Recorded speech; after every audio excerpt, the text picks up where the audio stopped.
बिस्मिल्लाहिर्रहमानिर्रहीम। अस्सलाम वालेकुम नाज़रीन, आप यूट्यूब चैनल देख रहे हैं। मैं इमरान ख़ान हूँ। नाज़रीन, पिछले वीलॉग में मैंने अडयाला जेल से कुछ खबरें दी थी और मैंने ये बताया था कि इमरान ख़ान साहब ने अपनी बहनों को एक पैगाम भेजा है कि जितना जल्दी हो, जैसे भी मुमकिन हो, वो कोशिश करें और मुझे आकर मिलें। ये इमरान ख़ान साहब कोशिश कर रहे हैं क्योंकि उनका कोई पैगाम बाहर नहीं पहुँच रहा और वो किसी और पर भरोसा भी नहीं कर सकते। इमरान ख़ान साहब को अपनी बहनों पे भरोसा है और बहुत सारी जगहों से वो धोखा भी खा चुके हैं। बुशरा बीबी की सूरत हाल भी मैंने आपको बताई थी। अब मुझे बहुत सारे लोगों ने रब्ता किया जनाब कि ये खबर आपको कैसे मिली। तो मेरी आप सबसे गुजारिश ये है कि सोर्स मैं आपको नहीं बता रहा, लेकिन ये खबर 100% ठीक है और जो बुशरा बीबी की हालत मैंने आपको बताई है वो उससे भी बहुत बदतरीन है जो मैंने आपके सामने रखी। हाँ, इमरान ख़ान साहब फिज़िकली बहुत फिट हैं और वो अपनी वर्जिश भी करते हैं। उन्होंने अपने आप को किसी ना किसी तरह मजबूत रखा हुआ और वो ज़हनी तौर पे इमरान ख़ान साहब ने अपने आप को आमादा किया है कि उन्हें लंबा अरसा भी अगर जेल में रहना पड़ा तो वो रहेंगे। उन्होंने अपने आप को जेल में खासा मजबूत रखा हुआ है, लेकिन उनकी आंख का मसला बहुत सीरियस है और उसकी वजह से इमरान ख़ान साहब परेशान भी हैं। अब जो इमरान ख़ान साहब और उनकी अहलिया चाहते हैं वो ये नहीं चाहते कि उनको जेल से बाहर निकाल दिया जाए। उन्होंने ऐसा कोई मुतालबा या कोई ऐसी बात भी नहीं की। वो सिंपल एक बात करते हैं कि जो इंसानी हुकूक है या जो कैदियों को हुकूक मिलते हैं जेल में, वो हकूक सिर्फ हमें दे दिए जाएं और कुछ नहीं चाहिए। अब वो इस बात को जानते हैं कि वो इतनी जल्दी छूट कर बाहर आने वाले नहीं हैं, क्योंकि इमरान खान साहब को उसके लिए एक डील करनी पड़ेगी और किसी भी जिल्लत अमेज डील के लिए वो तैयार नहीं है। हाँ, वो कुछ फेस सेविंग दे सकते हैं और पाकिस्तान की खातिर आगे बढ़ सकते हैं, लेकिन दूसरी जानिब जो है वो आसिम मुनीर है और आसिम मुनीर के अंदर जो खौफ है वो आपको दिखाई दिया उस वक्त जब आसिम मुनीर साहब ने इस्तिस्ना ले लिया कि ताहयात मेरे पास इस्तिस्ना है और मेरे ऊपर कभी भी कोई कानूनी कार्रवाई नहीं हो पाएगी। अब एक नई ऑफर दी गई पाकिस्तान तहरीक इंसाफ को, ये ऑफ द रिकॉर्ड भी दी गई। फैसल वाडा ने ऑन द रिकॉर्ड भी आकर कह दिया कि आप खैबर पख्तूनख्वा का बजट पास करवा दें, हम आपकी इमरान खान से मुलाकात करवा देंगे। खैबर पख्तूनख्वा का बजट पास करवाना ये कोई इतनी बड़ी बात नहीं है एस्टेब्लिशमेंट के लिए, वो डंडे मार मार के भी करवा सकती है। इससे पहले उन्होंने चीज़ें करवाई भी हैं और उन्हें अपने सामने कोई बहुत बड़ी मुज़ामत नज़र भी नहीं आ रही। खैबर पख्तूनख्वा से जैसे माजी में उन्हें मुज़ामत का सामना करना पड़ा, इस वक्त उस तरह की अवामी मुज़ामत उनके सामने नहीं है। अवामी लेवल के ऊपर उनके सामने चीज़ें उस तरह नहीं है जिस तरह माजी में हुआ करती थी। या जो चांस था सुहेल अफरीदी के पास, वो अनफॉर्चुनेटली, सुहेल अफरीदी साहब की तरफ से मैं कह रहा हूँ कि अनफॉर्चुनेटली जो मौका उनके पास था उन्होंने उससे फ़ायदा अभी तक तो नहीं उठाया और अब वो उठा पाएंगे या नहीं इसके बारे में कुछ कहा नहीं जा सकता, क्योंकि लोगों में काफ़ी मायूसी फैली है। अलीमा खानम ने एक बयान दिया खैबर पख्तूनख्वा की हुकूमत से उनकी जब मुलाकात हुई तो उसके बाद उन्होंने एक स्टेटमेंट जारी किया। अलीमा खानम ने कहा कि गुज़िश्ता रोज़ हमारी फैमिली ने इस्लामाबाद हाई कोर्ट में खैबर पख्तूनख्वा के वज़रा से मुलाकात की। इस मुलाकात में इमरान खान के तमाम कानूनी और जायज़ जेल हकूक़ की बहाली के लिए आवाज़ उठाने वाले इक़दाम पर तफसीली तबादला ख्याल हमने किया। मुलाकात के दौरान वज़रा ने दर्ज झेल पेशरफ से आगाह किया, यानी खैबर पख्तूनख्वा की हुकूमत ने इमरान खान साहब की फैमिली को बताया कि वो क्या कुछ कर रहे हैं। नंबर एक, उन्होंने कहा कोई इजाफी या सरप्लस बजट नहीं होगा, क्योंकि इमरान खान ने हमेशा हदायत दी है कि तमाम दस्तयाब वसाइल खैबर पख्तूनख्वा के अवाम की तरक्की, फलाह बहबूद और खुशहाली पर खर्च किए जाएँ। अब ये तो आदाद शुमार बताएंगे इस दावे के बारे में। नंबर दो, उन्होंने कहा जी खैबर पख्तूनख्वा हुकूमत ने वफाकी हुकूमत की जानिब से तलब करदा 175 अरब रुपए की मुंतकली के लिए किसी भी मुआहदे पर उस वक्त तक दस्तखत नहीं करने का फैसला किया है जब तक दर्ज झेल मुतालबात हमारे मंजूर नहीं हो जाते। यानी उन्होंने कहा जी 175 अरब रुपया अगर आपको चाहिए हमसे, खैबर पख्तूनख्वा की हुकूमत ने कहा, तो फिर आपको हमारी कुछ शराइत माननी पड़ेंगी। अब ये शराइत है, ये आप सुन लें। नंबर एक, खैबर पख्तूनख्वा को जमशुदा अजला, यानी जो साबिक फाटा होता था अभी खैबर पख्तूनख्वा का हिस्सा है, उसके लिए माली साल का मुकम्मल हिस्सा फराम किया जाए जो तकरीबन 300 अरब रुपए बनता है। यानी 175 अरब आप उन्हें देंगे, वो 300 अरब आपको देंगे। शाबाश। और वो कह रहे जी 300 अरब बनता है, ये फंड जमशुदा अजला की मुआशी तरक्की, इस्तेहकाम और खुशहाली के लिए नागुज़ीर है। वो एक एक रुपए के लिए तरस रहे हैं, तड़प रहे हैं, वो इधर से मांगते हैं उधर से मांगते हैं, वो हर एक के आगे हाथ फैला रहे हैं, कर्जे इकट्ठे कर करके वो दिवालिया हो गए हैं और अभी भी आप उन्हें कहते हैं कि वो 300 अरब आपको दें और आपसे 175 अरब सिर्फ ले लें। दूसरा, उन्होंने कहा इमरान खान के तमाम कानूनी और जायज़ हकूक मुकम्मल तौर पे बहाल किए जाएं और जब तक नहीं होते किसी मुआहदे पर दस्तखत नहीं होगा। फिर इमरान खान को फौरी तौर पे शिफा इंटरनेशनल अस्पताल में मुंतकिल किया जाए, माहिर डॉक्टरों की निगरानी में तिब्बी मुआयना हो और उनका तशखीस हो, फिर उनका इलाज हो। फिर इमरान खान की गुज़िश्ता 8 माह से जारी गैर कानूनी तन्हाई और अमली तौर पे जो उनको एक कैद तन्हाई में डाला हुआ है उसका फौरी तौर पे खात्मा किया जाए। 6 अहले खाना, 6 वकला और 6 दोस्तों के साथ हर हफ्ते उनकी मुलाकात करवाई जाए। उनके बेटों के साथ हफ्तावार टेलीफोनिक राब्ते का हक फौरी तौर पे बहाल किया जाए। किताबों, अखबारात और दीगर मुताले के मवाद तक उनकी रसाई को यकीनी बनाया जाए। और ये कोई मुराद नहीं है, ये कानूनी और इंसानी हकूक हैं जो हर कैदी को मुयस्सर हैं, तो इमरान खान साहब को भी ये हकूक मिलने चाहिए। ये जनाब पाकिस्तान तहरीक इंसाफ ने चीज़ें सामने रख दी हैं। अब बजट तो पास करवा रही है खैबर पख्तूनख्वा की हुकूमत। बजट की मैं बात कर रहा था, इधर बजट का इजलास कौमी असम्बली में भी चल रहा है। उधर शहबाज शरीफ साहब ने ज़मीन आसमान के कलाबे में ला दिए फील्ड मार्शल आसिम मुनीर की तारीफों में। शहबाज शरीफ साहब को ना, क्योंकि वो इक़्तिदार में बैठे हुए हैं, उनको इस बात का आइडिया ही नहीं है कि ये सारे जुमले और जितनी उन्होंने अपनी ज़बान से बूट पॉलिश की है अल्फाज की सूरत में, ये उनके ऊपर वापस बरसेगी और उनके ख़ानदान की सियासत के ऊपर बरसेगी। ये सोशल मीडिया का दौर है, एक एक चीज़ रिकॉर्ड हो गई है। ऐसा नहीं है कि आप पीटीवी का रिकॉर्ड ख़त्म कर देंगे तो आपको भुट्टो की तकरीरें गायब हो जाएंगी या कुछ आपको मिलेगा नहीं। ये सारा कुछ यहाँ पे रिकॉर्ड में मौजूद रहेगा। आपको इसका सामना करना पड़ेगा। शहबाज शरीफ साहब, ये जितने आपने गड़े खोद दिए हैं ना अपने आने वाली नस्लों के लिए, जब जब पाकिस्तान में फ्री एंड फेयर इलेक्शन होगा, लोग आपको फौज के टाउट के तौर पे देखेंगे और लोग आपसे नफरत करेंगे, क्योंकि पाकिस्तानी हमेशा एंटी एस्टेब्लिशमेंट मौक़िफ़ अपनाएंगे। ये तो अब हो चुका है, आप जो मर्जी कर लें। उधर उल्टे सीधे शेर भी पढ़ दिए शहबाज शरीफ साहब ने, टका के जूते पॉलिश किए। ये चीज़ें इनके सामने आएंगी, इनको आइडिया नहीं, और जो असल काम है करने वाला वो ये करते नहीं है, और जो काम इनके करने वाला नहीं है वहां पे ये आगे बढ़ बढ़ के चौधरी बनते हैं। अभी अमेरिका ने और ईरान ने दोनों ने इनको फारिग करवा दिया। ये जाते स्विट्जरलैंड के, जनाब हम बड़े चौधरी बनने जा रहे हैं, हम करेंगे जनाब मेज़बानी। उन्होंने कहा तुम कौन होते हो मेज़बानी करने वाले? उन्होंने आपस में खुद ही मुआहदा करके इनको फारिग कर दिया, एक पेपर भेज दिया, इस पर साइन कर लेना। तो शहबाज शरीफ साहब उस पर साइन करके ना मुस्कुराती हुई तस्वीर लगा दी। और भाई उधर जंग हुई है, उधर बड़े बुरे हालात हैं, डोनाल्ड ट्रंप भी परेशान है, ईरान भी परेशान है, और ये बीच में भगड़े डाल रहे हैं कि जनाब हमने बहुत बड़ी कार्रवाई डाल दी है, हमने जंगे अजीम रुकवा दी है। देखिए आपकी एफर्ट बड़ी अच्छी थी, आपने कोशिश बड़ी अच्छी की, लेकिन आपने पाकिस्तान में क्या किया? आपको अगर पाकिस्तानी अप्रिशिएट करेंगे तो इस बात पे नहीं करेंगे कि आप फलाने मुल्क के अंदर आपकी कितनी इज्जत है, या फलाने मुल्क के अंदर आपकी कितनी जायदाद है, या फलाना मुल्क आपकी कितनी बात सुनता। नहीं, पाकिस्तानी आपकी इस बात पे इज्जत करेंगे कि आप पाकिस्तानियों की कितनी इज्जत करते हैं। वो आपकी इस बात पे इज्जत करेंगे या तारीफ करेंगे कि आपने पाकिस्तानियों के लिए क्या किया। टके का काम इन्होंने पाकिस्तानियों के लिए नहीं किया। ये जो मुआहदा हुआ है अमेरिका और ईरान के बीच में, नाज़रीन, ये भी इस वक्त खतरे में है। मैं आपको उसका रीजन बताता हूं। इसराइल ने लबनान के ऊपर एक बड़ा खौफनाक अटैक कर दिया है, और वजह उसकी बनाई कि जनाब उनके 4 फौजी मारे गए इसराइल के। और इस अटैक के अंदर जो अब तक इतलात आ रही है हमारे पास अलग अलग मीडिया से, 35 खवातीन और बच्चों समेत 35 लोग वहां पे शहीद हुए लबनान में। ये आप इनके चेहरे भी देख सकते हैं, बिल्कुल मासूम लोग हैं, बच्चे भी हैं, खवातीन भी हैं इनके अंदर। अब ये तो कोई जंगजू नहीं है ना, इनका तो हिजबुल्लाह से ताल्लुक नहीं हो सकता। लेकिन जब बमबारी होती है और ऊपर से जहाज आकर बम फेंक कर जाते हैं या मिसाइल मारे जाते हैं, तो फिर नीचे कौन है कौन नहीं है ये तो मारने वाले को आइडिया नहीं होता ज़्यादातर। और इसराइल इस बात की परवाह भी नहीं करता कि वहाँ पे कोलेटरल डैमेज हो रहा है या वहाँ पे सिविलियन जो है वो शहीद हो रहे हैं, उन्हें इस बात की परवाह भी नहीं है।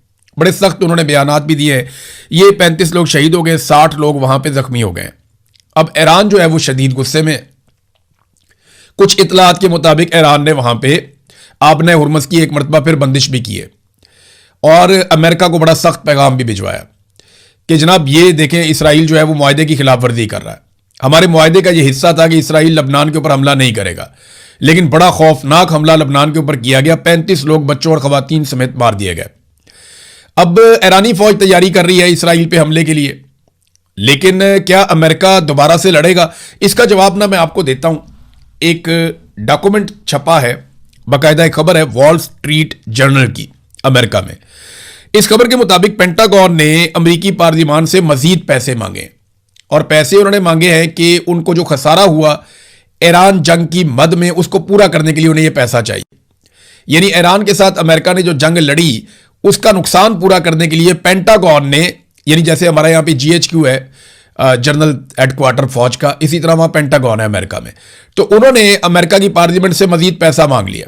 यहां पे तो वजीर आजम दे देता ना पैसा, जैसे मर्जी वो खुद भी ले लेते हैं, लेकिन वहां पे पार्लियामेंट देती है पैसा। तो अमेरिकी पार्लियामान से जो उन्होंने पैसा मांगा वो $80 अरब है। यानी इसका मतलब यह है कि अमेरिका को $80 अरब का धचका लगा है। अमेरिका में महंगाई बहुत ज्यादा बढ़ गई है, वहां पेट्रोलियम मसनूआत की कीमतें बढ़ी हैं, तो क्या अमेरिका दोबारा से उस जंग में जाना चाहेगा जिससे उसने बड़ी मुश्किल से जान छुड़ाई है? तो मुझे ऐसा लगता है कि अगर इसराइल अपनी रविश से बाज ना आया और इसराइल और ईरान के बीच में ताल्लुकात खराब होते चले गए, तो एक वक्त आएगा कि डोनाल्ड ट्रंप को पीछे हटना पड़ेगा। और ये अब इसराइली अखबारात भी लिख रहे हैं। इसराइली अखबारात के अंदर मैंने 2-3 जगह पे मुख्तलिफ अखबारात में ये तबसरे पढ़े हैं कि इसराइल को अब ईरान के साथ तनहा लड़ना पड़ेगा, क्योंकि डोनाल्ड ट्रंप जो है उसकी हमायत इसराइल इस जंग की हद तक खो चुका है और डोनाल्ड ट्रंप अब खुलकर इस लड़ाई को लड़ने के लिए दोबारा नहीं आएगा। जितना नुकसान उसने उठा लिया वो बहुत दूर से आता है लड़ने के लिए, तो बार बार तो नहीं आएगा वो लड़ने के लिए। तो ये एक सिचुएशन है कि अगर तो इस मुआहदे ने बचना है तो अमेरिका को अब इसराइल से अपने आप को दूर करना पड़ेगा, डिस्टेंस करना पड़ेगा कि ये मुआहदा बचा रहे और ईरान और अमेरिका और जो पूरा खित्ता है वो अमन के साथ रहे। लेकिन इसराइल जो करेगा लबनान के साथ, उसके जवाब में ईरान जो करेगा इसराइल के साथ, वो एक चैप्टर ही पूरा अलग हो जाना चाहिए। देखते हैं क्या होगा, जो भी होगा हम आपके साथ इसको शेयर कर देंगे। तो नाजरीन, जहां पे इन्होंने काम करना चाहिए पाकिस्तान की हुकूमत वहां पे काम कर नहीं रही। जरा आप ये देखें ना, तालीम और सेहत के शोबे में पाकिस्तानियों के साथ पाकिस्तान की सरकार ने क्या किया, ये देखें। मैं आपके सामने 2 खबरें रखता हूं, ये दोनों के अंदर डाटा है। नंबर 1 तो आप ये देखें कि पाकिस्तान में जो तालीम के लिए बजट है फीकस, यानी एक आदमी की तालीम के ऊपर पाकिस्तान कितना पैसा खर्च करता है, उसका मुवाजना कर लेते हैं खित्ते के तमाम ममालिक के साथ, यानी चाइना के साथ, भारत के साथ, श्रीलंका के साथ, बांग्लादेश के साथ, नेपाल, भूटान, सबके साथ हम कर लेते हैं मुवाजना कि कौन कितना पैसा खर्च कर रहा है अपने लोगों की तालीम पर। चीन जो है वो अपने एक शख्स की तालीम के ऊपर $425 खर्च कर रहा है। $425 अच्छी खासी रकम है, यानी अगर आप पाकिस्तानी पैसों में देखें तो ये 1.25 लाख रुपए से ऊपर बनता है, 1.25 लाख रुपए के आसपास। तो चीन अपने हर शहरी के ऊपर $425 खर्च कर रहा है। भूटान जो है वो $251 खर्च कर रहा है। भारत $114 खर्च कर रहा है, अच्छी खासी रकम है ये भी। पाकिस्तानी को 40,000 रुपया बनता है ऑलमोस्ट। तो ये भारत इतना पैसा खर्च कर रहा है अपने एक शहरी की तालीम के ऊपर। श्रीलंका जो है वो $78 खर्च कर रहा है, बांग्लादेश $56 खर्च कर रहा है, नेपाल $55 खर्च कर रहा है, और सबसे कम पैसा जो खर्च कर रहा है अपने शहरियों की तालीम के ऊपर वो पाकिस्तान है इस पूरे रीजन में, वो है $32। अंदाजा कीजिए कि चीन खर्च कर रहा है $425, इंडिया कितना खर्च कर रहा है $114, और पाकिस्तान कितना खर्च कर रहा है $32। पाकिस्तान के बाद नेपाल है, वो भी $55 फी कस खर्च कर रहा है, या फी बंदा तालीम के ऊपर वो $55 खर्च कर रहा है, और पाकिस्तान कितने $32। जब तालीम के ऊपर आपकी तवज्जो ही नहीं है तो आपने कौम क्या खाक बनानी है?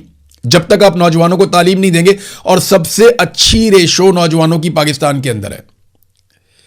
पाकिस्तान में 65% आबादी नौजवानों की है जिनसे फायदा उठाया जा सकता था। बहुत बड़ी तादाद में नौजवान है, लेकिन तालीम के ऊपर पाकिस्तान सबसे कम पैसा खर्च कर रहा है। आज जरा हेल्थ के ऊपर कि हेल्थ पे पाकिस्तान कितना पैसा खर्च कर रहा है। चीन जो है वो अपने हर शहरी की हेल्थ के ऊपर $763 खर्च कर रहा है। $763 हर शहरी की सेहत के ऊपर खर्च कर रहा है। भूटान जो है वो $162 खर्च कर रहा है, श्रीलंका 134, भारत $85, नेपाल $84, अफगानिस्तान $59, बांग्लादेश $53 और पाकिस्तान $30। पूरे खित्ते में पाकिस्तान सेहत के शोबे के अंदर अपने शहरियों पे सबसे कम पैसा खर्च कर रहा है। हाँ, दिफा के अंदर घुसाई जाओ पैसा, अपनी अयाशियों के अंदर घुसाई जाओ पैसा, बड़े बड़े ताकतवर अमीर लोगों को जो है वो देते जाओ सहूलतें और टैक्स की छूट, लेकिन आम आदमी को कुछ ना देना। तालीम पे भी हम सबसे कम पैसा खर्च कर रहे हैं पूरे खित्ते के अंदर, और हेल्थ के ऊपर भी हम सबसे कम पैसा खर्च कर रहे हैं पूरे खित्ते के अंदर। अफगानिस्तान हमसे बेहतर है, भारत तो बहुत ही बेहतर है। अब नाज़रीन, एक और चीज मैं आपको बताता हूं, इनकी आप हरकतें देखें कि जहां पे पैसा नहीं देना वहां ये पैसा कैसे फेंकते हैं। आप ये देखें कि पीआईए, अभी इन्होंने कुछ अर्सा पहले पीआईए को बेचा, 10 अरब में उठा के इन्होंने पीआईए बेच दी। एक तो जितने की वो पीआईए थी उससे 10% कीमत में इन्होंने पीआईए उठा के बेच दी, आधे से आधे पैसों में इन्होंने पीआईए बेच दी। कितना मुनाफा दे दिया इन्होंने बड़े बड़े ताकतवर लोगों को। जितने का सिर्फ वहां पे स्पेयर पार्ट पड़ा हुआ था पीआईए का, उतने में उठा के सारी पीआईए बेच दी। जितने में पीआईए की 2 बिल्डिंगें जो हैं उनका पैसा उससे ज्यादा था, उतने में उठा के पूरी की पूरी एयरलाइन बेच दी। जितने की एयरलाइन बेची इससे बहुत ज्यादा पैसा खर्च करके भी आप वो गुडविल नहीं ले सकते, वो रूट नहीं ले सकते जो पीआईए के पास थे। एक तो ओने पोने इन्होंने पीआईए बेच दी फौजी फाउंडेशन को, आरिफ हबीब ग्रुप को, फातिमा फर्टिलाइजर कंपनी को और लेक सिटी को, एकेडी ग्रुप को और सिटी स्कूल को। ये सारे के सारे मिलिट्री एस्टेब्लिशमेंट के चमचे खर्चे हैं। और एक तो बीच में उनका अपना इदारा भी है फौजी फर्टिलाइजर कंपनी। तो एक तो पीआईए उठाकर उनको बेच दी और इतनी सस्ती बेच दी, और उसके बाद उन्हें 15 साल तक के लिए टैक्स में छूट दे दी कि जनाब 15 साल तक इनसे कोई टैक्स नहीं लिया जाएगा। अब आप अंदाजा करें, ये राणा मुदस्सर अली साहब की रिपोर्ट है। अगर आप इस रिपोर्ट को पढ़ें तो कायमा कमेटी बराए खजाना की रुदाद है इसके अंदर, उसमें पता यह चलता है कि पीआईए को 15 बरस के लिए टैक्स छूट देने की तजवीज ज़ेरे गौर आई है कि जनाब इनको 15 साल के लिए टैक्स की छूट दे दी जाए। ये नाजरीन पाकिस्तान के अंदर हो रहा है। अशराफिया लूट रही है, गरीब आदमी लुट रहा है, आपकी जेबों पे डाका डाला जा रहा है। आप 1 यूनिट बिजली इस्तेमाल करेंगे, 4 यूनिट बिजली के आप पैसे देंगे। पीआईए जो मर्जी करे, जो मर्जी खरीदे, जो मर्जी बेचे, जितना मर्जी मुनाफा कमाए, 15 साल तक आप उससे टैक्स ही नहीं ले पाएंगे। तो फिर बेचा क्यों? अगर आपने मुनाफा ही कमाना था तो आप कमा सकते थे उससे। ओने पोने बेच दी, टैक्स भी माफ कर दिया। तो बाकी जो एयरलाइंस पाकिस्तान में काम कर रही है उन सबको भी टैक्स माफ कर दो। उनका क्या कसूर है? उनका कसूर यह है कि उनकी मलकियत मिलिट्री एस्टेब्लिशमेंट के पास नहीं है। मेरी बात आप समझ रहे हैं? भाई पीआईए भी पाकिस्तान में चल रही है, बाकी जो एयर सयाल है वो भी पाकिस्तान में चल रही है, एयर ब्लू भी पाकिस्तान में चल रही है, और पता नहीं कौन कौन सी हैं बेशुमार एयरलाइन पाकिस्तान में चल रही है। भाई अगर आपने पीआईए को टैक्स छोड़ दिया है तो बाकियों को क्यों नहीं छोड़ रहे आप? ये बाकी पीआईए का मुकाबला कैसे करेंगे? ये अब पीआईए एक प्राइवेट ऑर्गेनाइजेशन है। जब आप इसका टैक्स माफ करेंगे तो बाकी लोग जो मार्केट में मौजूद हैं वो इसका मुकाबला कैसे करेंगे? यही वो घटिया खेल है जो पाकिस्तान में खेला जाता है कि मिलिट्री एस्टेब्लिशमेंट जो भी कारोबार करती है उन्हें खास तौर पे टैक्स छूट मिल जाती है, उनकी मौजें लग जाती हैं। बाकी जितने लोग प्राइवेट काम करने वाले होते हैं उनका मुकाबला ही नहीं कर सकते। इसके ऊपर तो पूरी एक एपिसोड हो सकती है। बहरहाल ये हरकतें इनकी जानिब से जारी हैं अब तक। बिजली के बिल में कौन कौन से टैक्सेस लगाए गए हैं पाकिस्तानियों पे, जरा ये भी आप देख लीजिए। एक और बड़ी जबरदस्त खबर है, क्योंकि देखिए ना पीआईए को तो टैक्स छूट मिल रही है, आम पाकिस्तानी पे कौन कौन सा टैक्स लग रहा है ये जरा आप देखिए। नाज़रीन ये देखिए आप, बिजली के बिल के अंदर जो टैक्सेस हैं इनके जरा नाम सुने आप। महसूल बिजली, बिजली की कीमत, general sale tax, income tax, फाजिल टैक्स, मजीद tax, RS tax, fuel price adjustment पर general sale tax, fuel price adjustment पर मजीद टैक्स, फ्यूल प्राइस एडजस्टमेंट पर फाजिल टैक्स, फ्यूल प्राइस एडजस्टमेंट पर income tax, fuel price adjustment पर इजाफी टैक्स, फ्यूल प्राइस एडजस्टमेंट पर excise duty, fuel price adjustment पर आरएस टैक्स, और इसके अलावा लेवियां अलग। ये नाज़रीन पाकिस्तानी टैक्सेस दे रहे हैं बिजली के एक बिल के ऊपर, और उधर पीआईए खरीदने वाले अरबों खरबोपति लोगों को टैक्स माफ किया जा रहा है। ये नाज़रीन सूरत हाल है। नाज़रीन अफगानिस्तान ने पाकिस्तान के ऊपर ड्रोन हमले किए हैं। अफगानिस्तान की गवर्नमेंट ने यह दावा किया कि ये हमले उन्होंने दाइश के खिलाफ, दहशतगर्दों के खिलाफ किए हैं और पाकिस्तान की सरजमीन के ऊपर किए हैं। ये हमले जो हैं बलूचिस्तान में चमन के करीब हुए हैं, और दूसरी खैबर पख्तूनख्वा में बताया जा रहा है कि वहां पर हमले हुए हैं। अफगानिस्तान का कहना है कि उन्होंने दहशतगर्दों पर अटैक किया, जबकि पाकिस्तानी फोर्सेज का कहना है कि उन्होंने हमले नाकाम बनाए हैं और अफगानिस्तान ने हमारी सरहदों की खिलाफ वर्जी की है। दोनों ममालिक एक दूसरे पे इसी किस्म के इल्जामात लगाते हैं। मेरे ख्याल में दहशतगर्दी को कुचलना दोनों ममालिक की रिस्पॉन्सिबिलिटी है। अपने अपने शहरियों को दहशतगर्दी से बचाना दोनों ममालिक की जिम्मेदारी है। तो इसके लिए दोनों को कोऑर्डिनेशन के साथ काम करना चाहिए, और वही फार्मूला जो इमरान खान ने कहा कि पाकिस्तान, अफगानिस्तान और मकामी कबाइल मिलकर एक एतमाद साजी पैदा करें और दहशतगर्दी को जड़ से उखाड़ कर फेंक दें। यह है असल तरीका। वरना पाकिस्तान अफगानिस्तान के अंदर अटैक करता रहेगा, अफगानिस्तान पाकिस्तान के अंदर अटैक करता रहेगा। और यह नई चीज है कि अब अफगानिस्तान के पास खुदकुश ड्रोन मौजूद हैं।